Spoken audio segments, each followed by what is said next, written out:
Hi, today we're going to talk a little bit about workman's comp. Workman's comp is probably one of the most complex types of injuries that can walk into our office. Not because of the complexity of the actual physical injury, but the complexity of the case that can kind of walk in and present itself, and the long-term ramifications of being in an injury on the job can be a little bit tumultuous as well.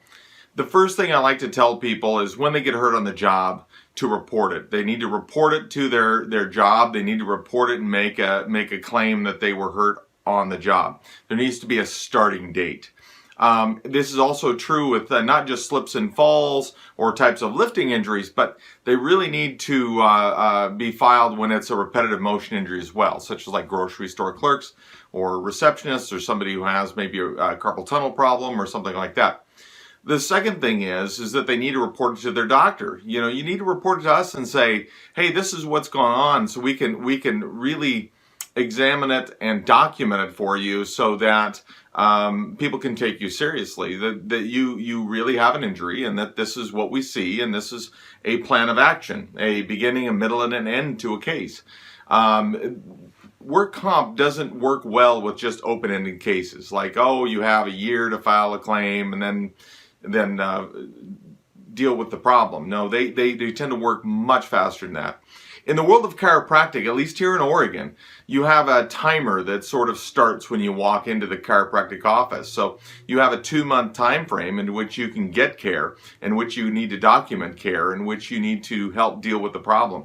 If you go into a chiropractor and you say, doctor, I have this problem, and then you don't really deal with the care for another 2 months, you may have lost a lot of opportunity there to get better with chiropractic care. I always tell patients they're more interested in the time aspect than it seems to be with the injury aspect. So be conscious of the clock that goes on. Now, can you get care past 2 months with a chiropractor? Yes, but it becomes a lot more complex. We need to get involved doctors, we need to get involved referrals, and get things sent back to us. So that's why it's kind of so important that you take the proper steps to document your problem and you get right to working on the problem, because you may not have another opportunity to do that. It's way too easy 5 months from now, 7 months from now, if you don't report something, to say, you know what, that's that person's life. It isn't something that happened on the job. And it's really difficult for the provider to go against that scenario. So if you think you have a problem and you need to have somebody look at it, please give us a call. We'd be happy to look at your problem for you. And let's see if we can help you with your work injury. Thanks. Talk to you later. Bye-bye.